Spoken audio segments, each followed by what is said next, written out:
বন্ধ করবো।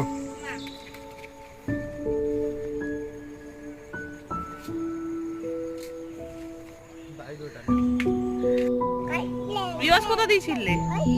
আরেকটা ছেড়ে গিয়ে চলো দেখি।